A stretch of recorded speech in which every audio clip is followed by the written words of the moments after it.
आराक्ची ने फ्रांस को जमकर खरी खरी सुनाई है। आराक्ची ने कहा, मानवाधिकार और अंतर्राष्ट्रीय कानून का भाषण देना बंद करो।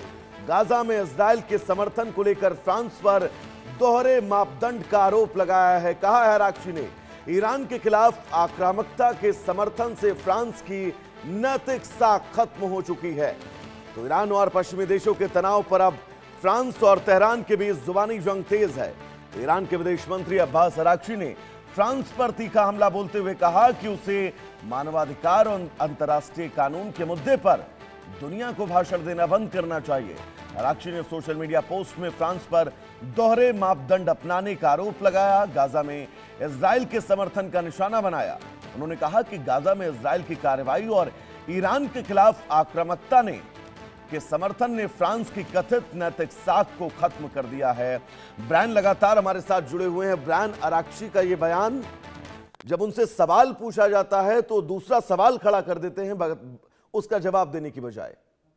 देखिए, अब कहीं ना कहीं दो फॉरेन मिनिस्टर्स के बीच वॉर ऑफ वर्ड्स चलते आ रहा है। जब पहले फ्रांस के foreign minister John Noel baron ने क्लियरली ईरान की एग्जीक्यूशन पॉलिसी को कंडेम करते हुए काफी शार्प वार्निंग दी, और अब फ्रांस की वार्निंग के बाद ईरान के फॉरेन मिनिस्टर अब्बास अराक्ची ने पेरिस को स्ट्रॉन्ग वर्ड्स में जवाब दिया। अराक्ची ने फ्रांस पर ह्यूमन राइट्स को लेकर डबल स्टैंडर्ड्स फॉलो करने का एक्यूजेशन लगाया और कहा कि फ्रांस को ईरान को ह्यूमन राइट्स पर लेक्चर देना बंद करना चाहिए।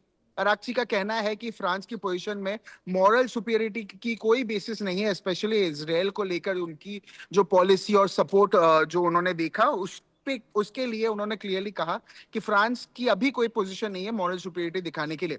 इसके अलावा अराक्ची का जो लेटेस्ट रिस्पॉन्स है ईरान और यूरोपियन कंट्रीज के बीच ऑलरेडी टेंस रिलेशन और हाईलाइट ज्यादा करता है। एक तरफ फ्रांस और मोर देन 26 ऐसे कंट्रीज है जो ईरान में एग्जीक्यूशन को लेकर प्रेशर बना रहे हैं, वही तेहरान वेस्टर्न कंट्रीज की क्रिटिसिज्म को हिपोक्रेसी बता रहे हैं। ईरान का स्टैंड है, अभी स्ट्रॉन्ग स्टैंड है कि फ्रांस को पहले अपनी फॉरेन पॉलिसी और इंटरनेशनल एक्शंस पर फोकस करना चाहिए, उसके बाद तेहरान को ह्यूमन राइट्स पर एडवाइस देना चाहिए, लेक्चर देना चाहिए।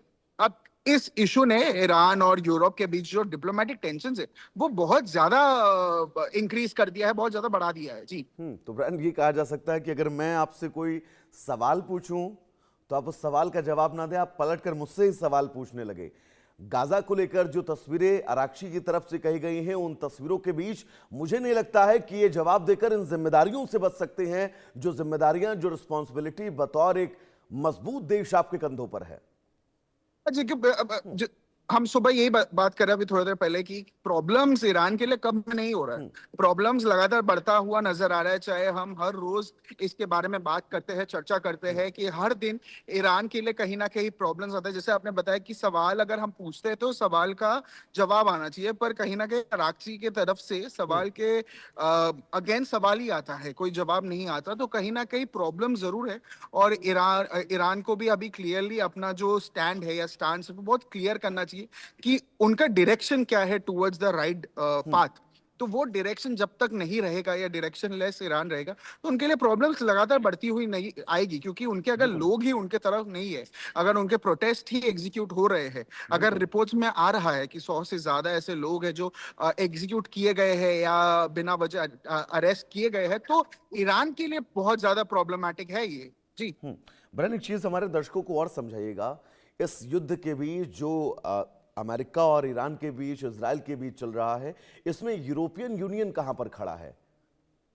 देखिए, यूरोपियन यूनियन का अगर स्टांस की बात करें, यूरोपियन यूनियन का स्टांस क्लियरली इनके तरफ ईरान के तरफ तो नहीं है, चाहे वो हम यूएस एलाइज की बात करें, इजराइल एलाइज की बात करें, क्योंकि कहीं ना कहीं ईरान हमेशा ये अक्यूज करती है फ्रांस को, यूरोपियन यूनियन को, यूरोपियन एलाइज को कि वो इजराइल के तरफ इंक्लाइन ज्यादा है, ना कि ईरान के तरफ। और कहीं ना कहीं अराक्ची का स्टेटमेंट है, फॉरेन मिनिस्टर का खुद का स्टेटमेंट ये है कि फ्रांस का इंक्लिनेशन इजराइल के तरफ ज्यादा है। जी और ब्रायन, ये बहुत महत्वपूर्ण भी है इन हालातों के बीच, जब आप विश्व पटल पर, विश्व के मानचित्र पर बिल्कुल अलग थलग पड़ जाएं।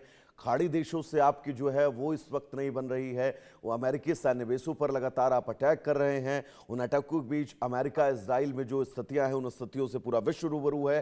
लेकिन अगर आप यूरोपियन यूनियन के विदेश आपके अगेंस्ट खुलकर खड़े हो जाएंगे तो फिर तो आप बिल्कुल अलग थलग पड़ जाएंगे। ये जरूर इंटरनेशनल प्रेशर आप समझिए कि बिल्कुल। 26, ऑब्वियसली ये कहीं ना कहीं बहुत ही ज्यादा अलार्मिंग है और प्रॉब्लमेटिक है, क्योंकि ये इंटरनेशनल प्रेशर भी बहुत ज्यादा है। आप समझिए 26 कंट्रीज, मोर देन 26 जी। Countries rather, more than 26 countries against है ईरान के इस वक्त। चाहे वो उनको भी कहीं ना कहीं एक मौका चाहिए था to go directly against Iran, और जब उनको ये मौका मिला, उन्होंने ऑब्वियसली पीछे नहीं हटे। उन्होंने जम के फ्रंट फुट में उन्होंने क्लियरली अपना जो नेगेटिव इन्फ्लुएंस है वो ईरान के तरफ दिखाया, जो ईरान के लिए बहुत ज्यादा प्रॉब्लमेटिक